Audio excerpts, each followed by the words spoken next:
इस वीडियो में हम जंतुओं में जनन के अभ्यास प्रश्नों को हल करेंगे। यहाँ पे पहला जो प्रश्न दिया गया है ये है, सही विकल्प छांटकर अपनी अभ्यास पुस्तिका में लिखिए। का है, जंतुओं में निरंतरता के लिए आवश्यकता है। इसमें 4 विकल्प है। पहला है पाचन, दूसरा है श्वसन, तीसरा है प्रजनन और चौथा है उत्सर्जन।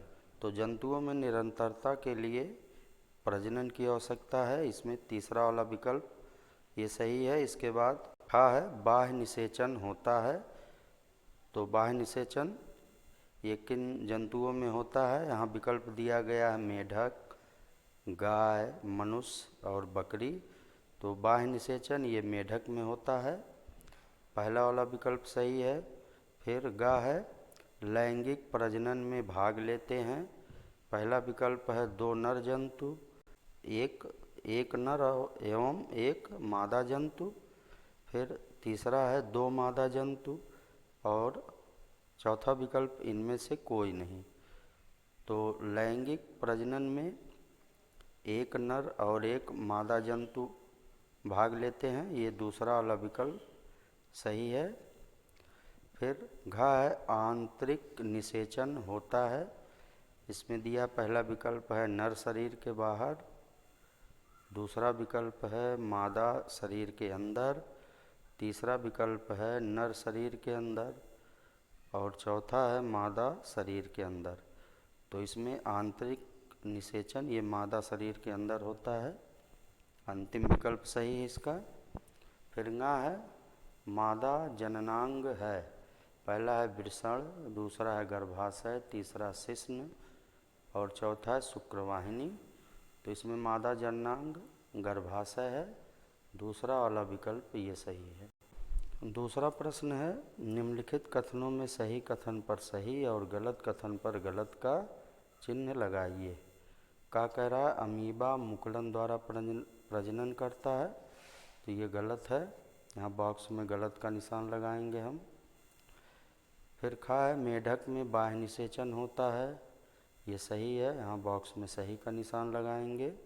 फिर है अलैंगिक प्रजनन की क्रिया में निषेचन होता है, ये गलत है, यहाँ बॉक्स में गलत का निशान लगाएंगे।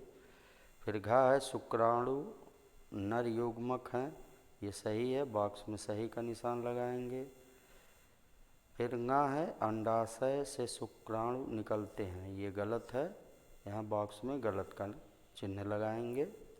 फिर तीसरा प्रश्न है, स्तंभ का के कथनों को स्तंभ खा के कथनों से सुमेलित कीजिए।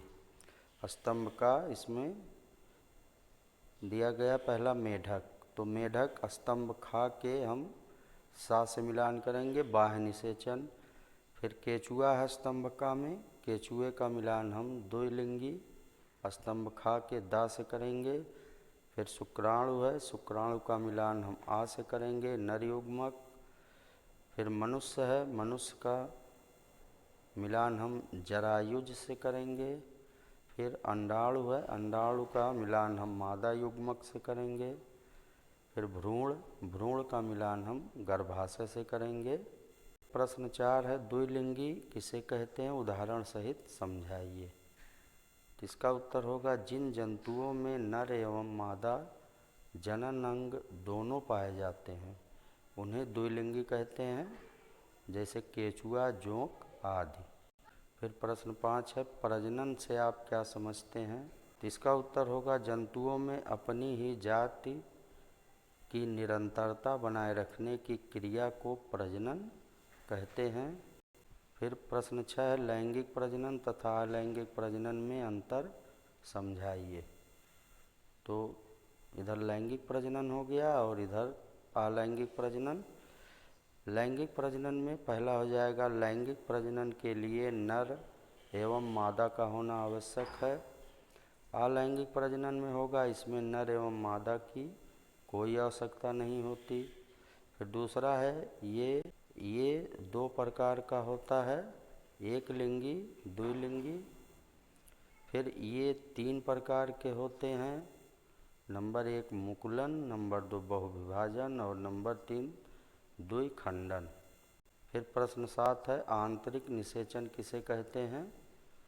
तो इसका उत्तर होगा, जो निषेचन क्रिया मादा शरीर के अंदर होती है उसे आंतरिक निषेचन कहते हैं।